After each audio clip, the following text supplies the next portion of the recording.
आज हम बॉलीवुड के एक ऐसी प्राणी की बात करेंगे जिसे कभी गोविंदा कहते थे। है मेरा पिंजरा, आ मेरी मैना। एक समय पर आइटम सॉन्ग के लिए वो इतनी फेमस हो गई थी कि हर बड़े एक्टर की पहली पसंद बन गई थी।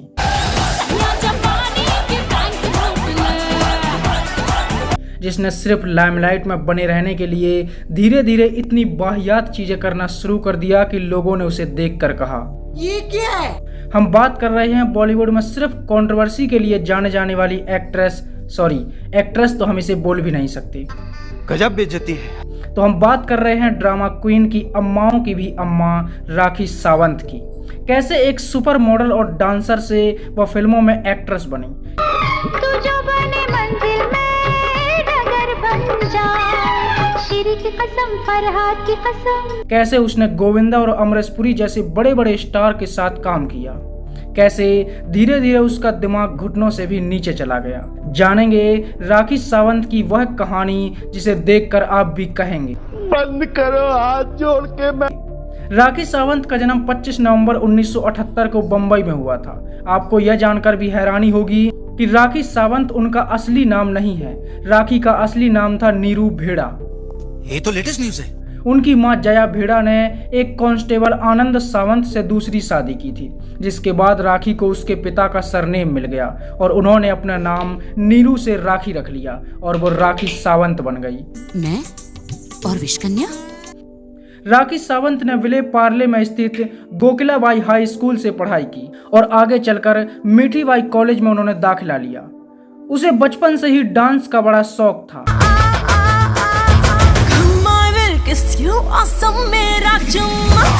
लेकिन उसकी माँ को यह सब पसंद नहीं था, या यूं कहें कि उसकी माँ को राखी का डांस पसंद नहीं था। बात तो सही है। एक बार किसी प्रोग्राम में राखी डांस करना चाहती थी, जिस पर उसकी माँ ने उसे खूब पीटा और उसके बाल तक काट दिए थे।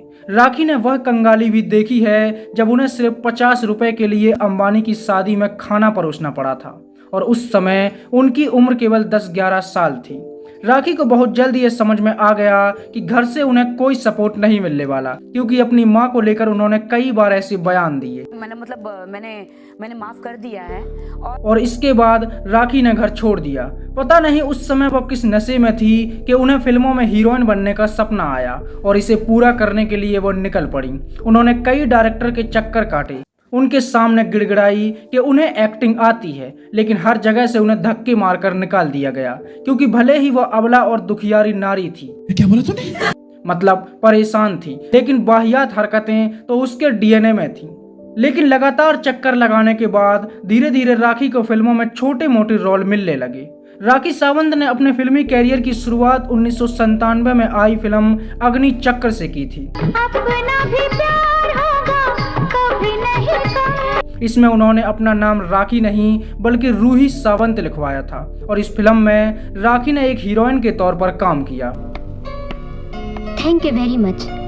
और इतना खराब किया कि हीरोइन के तौर पर यही उनका आखिरी काम भी रहा। फिल्म जोरू का गुलाम में उन्होंने एक छोटा सा किरदार निभाया, जिसमें मुख्य किरदार में थे गोविंदा। खुला है मेरा पिंजरा, आ मेरी मैना चुराना। और ये रास्ते हैं प्यार के में भी उन्हें देखा गया। गोविंदा की ही फिल्म जिस देश में गंगा रहता है में भी उन्होंने काम किया, लेकिन जब उन्हें कोई भी बड़ी फिल्म नहीं मिल रही थी तो उन्होंने वही किया जो ज्यादातर एक्टर और एक्ट्रेस करते हैं, यानी कि प्लास्टिक सर्जरी। क्योंकि उन्हें यह लग रहा था कि शायद वो अच्छी नहीं दिखती हैं, इसलिए उन्हें काम नहीं मिल रहा है। लेकिन उन्हें कौन बताता कि उनकी एक्टिंग में ही दम नहीं है, और उनकी वाहियात चीजें ही उन्हें सबसे ज्यादा बेकार बनाती हैं। बात तो सही है। इस प्लास्टिक सर्जरी के बाद वह खूबसूरत दिखने की बजाय पहले से भी बुरी दिखने लगी, और इसके बाद वह कई लो बजट की फिल्मों में नजर आईं। लेकिन उनके रोल फिल्मों में लगातार कम होते चले गए और वह लाइमलाइट में बने रहने के लिए नया रास्ता ढूंढने लगी। 2001 में राखी ने पहली बार फिल्म ये रास्ते है प्यार के में आइटम सॉन्ग किया था, और यह गाना था बम भोले बम भोले, और इसके बाद वो आइटम सॉन्ग करने लगी।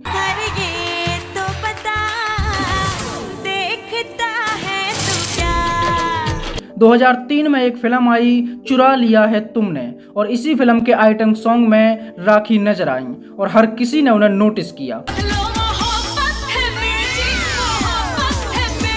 इसके बाद वो मल्टी स्टारर फिल्म मस्ती में दिखाई दी और इसमें उनके किरदार को थोड़ा सा बड़ा किया गया और उन्हें कुछ डायलॉग भी दिए गए। जब शर्ट में से इतने कट्स नजर आते हैं तो बगैर शर्ट के तो आप। शाहरुख खान की फिल्म मैं हूं ना में भी उन्होंने एक छोटा सा किरदार निभाया, लेकिन किसी ने उन पर कुछ खास ध्यान नहीं दिया क्योंकि इसमें भी वो एक आइटम गर्ल के तौर पर ही दिखाई दी थी।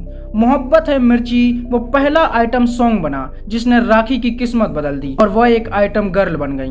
पीला पीला तिरतिया के जूस ए राजा मन खुश हो जाए। और इसके बाद एक उसने कई फिल्मों में आइटम सॉन्ग किए, जिनमें 2005 का परदेसिया एल्बम काफी हिट रहा।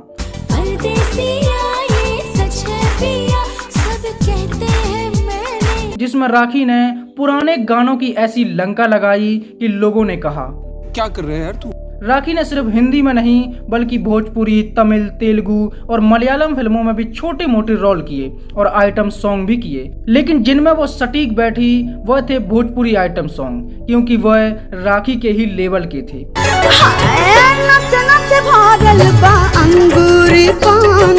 उन्होंने कई साउथ की फिल्मों में भी आइटम सॉन्ग किए और कुछ तो काफी हिट भी हुए, लेकिन धीरे धीरे उनका छोटा दिमाग उनकी बड़ी काबिलियत पर हावी होने लगा और वह विवादों में फंसने लगी। साल 2005 में उन्होंने फिल्म खामोश खौफ की रात के प्रीमियर पर अपने ही सह कलाकार कायनाज परवेज के साथ लिप लॉक किया और लोगों ने राखी को खूब ट्रोल किया क्योंकि उन्होंने यह सरेआम किया था। बड़े बड़े स्टार शाहरुख आमिर सब मुझे कॉपी करते हैं तो फिर, और उन्होंने इसे सिर्फ एक पब्लिसिटी स्टंट बताया था। 2006 में राखी को बिग बॉस में बुलाया गया और वो आखिर तक बनी रही और बिग बॉस से एक नई राखी सावंत की शुरुआत हुई, ड्रामाबाज राखी सावंत। वो लाइमलाइट में बने रहने के लिए किसी भी हद तक जाने के लिए तैयार होने लगी और ऐसी ऐसी हरकतें करने लगी कि लोगों ने कहा बंद करो हाथ जोड़ के। मैं राखी विवादों में ऐसी फंसने लगी या यूं कहें कि उन्हें विवादों में ही मजा आने लगा था। हर छोटी सी बात में भी वो विवाद ढूंढ लेती थी कि भारत माता की जय बोलना ज्यादा जरूरी नहीं है, जो घर घर से ऐसे फैन हटाना, सीलिंग फैन हटाना ज्यादा जरूरी है, और उसे कंट्रोवर्सी क्वीन कहा जाने लगा। साल 2006 में ही मीका सिंह ने अपने जन्मदिन की पार्टी में उन्हें पकड़कर सरेआम जबरदस्ती किस कर दिया था, जिसके बाद राखी ने उनके खिलाफ छेड़छाड़ का मामला भी दर्ज करवाया था। बाद में यह विवाद इतना ज्यादा बढ़ गया कि मीका सिंह और राखी सावंत ने एक दूसरे को खूब कोसा और मीडिया को जमकर मसाला भी दिया। 2007 में वो नच बलिए की सेकंड विनर बनी और इससे प्रभावित होकर उन्होंने खुद का ही एल्बम निकाला, सुपर गर्ल। 2008 में राखी ने ये है जलवा का कॉन्टेस्ट जीता और 2008 में ही उन्होंने अपने प्रेमी यानी कि बॉयफ्रेंड अभिषेक अवस्थी को सरेआम थप्पड़ भी मार दिया था और यह भी एक बड़ी कंट्रोवर्सी बनी क्योंकि वह वैलेंटाइन डे पर ही राखी सावंत को गंदे गंदे नामों से बुलाकर पुकार रहा था। ये एक ऐसा समय था जिस समय राखी सावंत खूब लाइमलाइट बटोर रही थी, हर तरफ उनकी चर्चाएं हो रही थी, लेकिन उसकी हरकतें और सोचने समझने की शक्ति धीरे धीरे कम होती गई और वह वाहियात हरकतें ज्यादा करने लगी। 2009 में राखी ने खुद का स्वयंवर रखा और वह भी नेशनल टीवी पर। कमाल की बात यह रही कि इस स्वयंवर में न सिर्फ लोगों ने भाग लिया बल्कि राखी से शादी करने के लिए झगड़े भी। कौन है ये लोग? इस स्वयंवर से ही राखी ने एलएस परूजनवाला से सगाई कर ली, लेकिन कुछ ही समय बाद यह सगाई भी टूट गई क्योंकि राखी ने उस पर कई तरह के आरोप लगाए। उस वक्त मेरा दिल टूटा। मैंने कहा क्यों, अगर अंग्रेजी बोलूंगी तो ही आप मुझसे शादी करेंगे। यह खत्म हुआ ही था कि 2010 में राखी खुद का एक शो लेकर आई जिसका नाम था राखी का इंसाफ, और मैडम जज बनकर अपनी खुद की अदालत में लोगों की परेशानी सुनकर उन पर फैसला भी सुनाने लगी। नवंबर 2010 में ही इस शो में राखी ने उत्तर प्रदेश के झांसी के लक्ष्मण प्रसाद नाम के एक दलित युवक की इतनी बेइज्जती की कि उसे नपुंसक कहा और शर्मिंदगी के कारण उसने सुसाइड कर लिया और राखी पर मामला दर्ज हो गया और सस्ती जज साहिबा को जेल जाना पड़ा। आगे स्वाद। 2011 में उन्होंने अपनी मां के साथ एक शो में भाग लिया जिसका नाम था मां एक्सचेंज। अब क्या पता, शायद वो अपनी माँ को बदलना चाहती थी। मैं नहीं मानता। इसी बीच एक बार फिर राखी को अपनी पॉपुलैरिटी का ऐसा दौरा आया कि उसे लगा कि उसे करोड़ों लोग पसंद करते थे। यह कॉन्फिडेंस एक समय पर इतना बढ़ गया कि 2014 में राखी ने खुद की पार्टी बना डाली, जिसका नाम रखा राष्ट्रीय आम पार्टी। कुछ भी। और जिसका निशान वो चाहती थी हरी मिर्च, जो कि उनसे मिलता जुलता था। लेकिन उन्हें हरी मिर्च तो नहीं मिली, बल्कि काली मिली। 2014 में राखी ने बाकायदा लोकसभा चुनाव लड़ा। वो अलग बात है कि राखी को केवल 15 वोट मिले थे। इतनी खुशी। और उसने खुद की पार्टी से ही रिजाइन कर दिया और रिपब्लिकन पार्टी ऑफ इंडिया को ज्वाइन कर लिया। हालांकि वो कांग्रेस भी ज्वाइन कर सकती थी, क्योंकि राहुल गांधी से उनकी खास बातचीत होती थी। राहुल गांधी का कॉल आया। 9 जुलाई 2016 को लुधियाना के एक वकील नरेंद्र आदिया ने वाल्मीकि की भावनाओं को आहत करने के लिए उन पर शिकायत दर्ज की थी और इस मामले में भी उन्हें जेल जाना पड़ा था। साल 2016 में उन्हें कुछ भारतीयों द्वारा इलिनॉय यूएसए में आमंत्रित किया गया था, लेकिन कार्यक्रम में पहुंचने के बाद उन्होंने विवाद खड़ा कर दिया, क्योंकि वो ऐसे कपड़े पहनकर गई थीं जिनके कपड़ों पर प्रधानमंत्री नरेंद्र मोदी की छवि के साथ पोशाक बने हुए थे। जिस पर वो अंकित थे वो भी इतने आपत्तिजनक थे कि जिसे देखकर लोग उन पर भड़क गए। 2018 में राखी ने अनाउंस किया कि वो दीपक कलाल से शादी करेंगी। लोगों ने कहा कि अब आएगा मजा जब मिलेंगे दो नमूने। अभी मजा आएगा ना भिड़ो। क्योंकि दीपक कलाल भी कुछ कम नहीं था।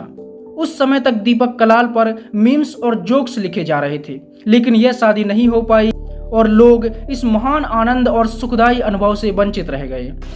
मस्त जोक मारा रे। ये हंस रहे हलकट हंस।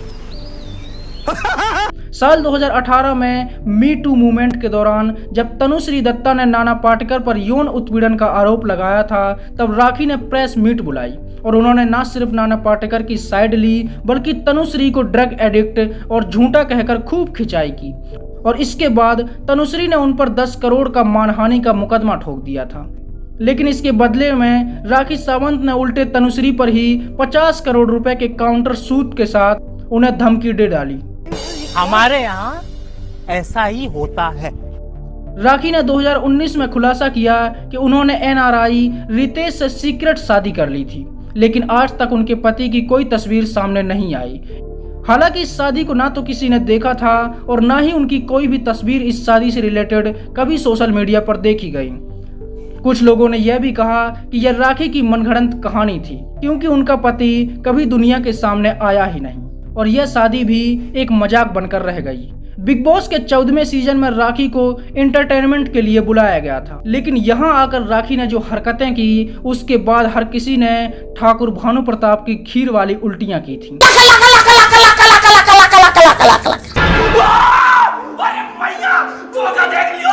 राखी ने इस हद तक इस शो में फुहड़ता फैलाई कि लोगों ने कहा ये तो टट्टी है।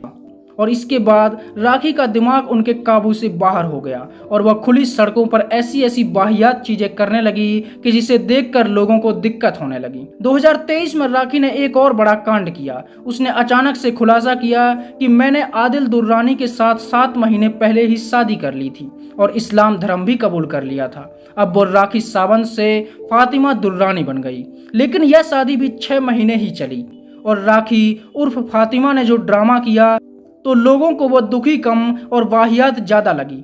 मेरे साथ खुदा खड़ा है। उसने आदिल पर कई तरह के आरोप लगाए और आदिल को 6 महीने के लिए जेल भी जाना पड़ा। जेल से निकलते ही दोनों का ऐसा आरोपों वाला खेल चला कि लोगों ने इनके खूब मजे लिए।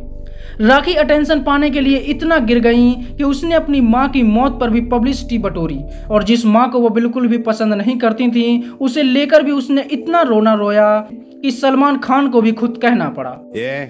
सलमान खान ने राखी सावंत की मां के हॉस्पिटल के बिल भरे, लेकिन इसके बाद भी राखी का रोना कम नहीं हुआ और उसने पब्लिसिटी पाने के लिए हर वो हरकत की जिसके बाद वो लोगों की नजरों में गिरती चली गई। क्या फील हो रहा है? दिन प्रतिदिन राखी की हरकतें बिगड़ती चली गईं और लोग उसे नापसंद करने लगे और एक समय बाद लोगों को राखी से चिढ़ होने लगी। आज ये हालत है कि लोग उसे सीरियस भी नहीं लेते हैं। इस समय राखी की हालत गंभीर है। वह एक बीमारी से जूझ रही हैं और जिंदगी की जंग लड़ रही हैं, लेकिन उनके द्वारा किए गए कांड इतने ज्यादा बढ़ चुके हैं कि इस समय भी लोग उन्हें सीरियस नहीं ले रहे हैं, क्योंकि लोगों ने हमेशा से उन्हें एक नमूने के तौर पर ही देखा है और आज जब वो सच में गंभीर हैं तो भी लोगों के लिए यह कोई बड़ी बात नहीं है। खत्म, बाय बाय।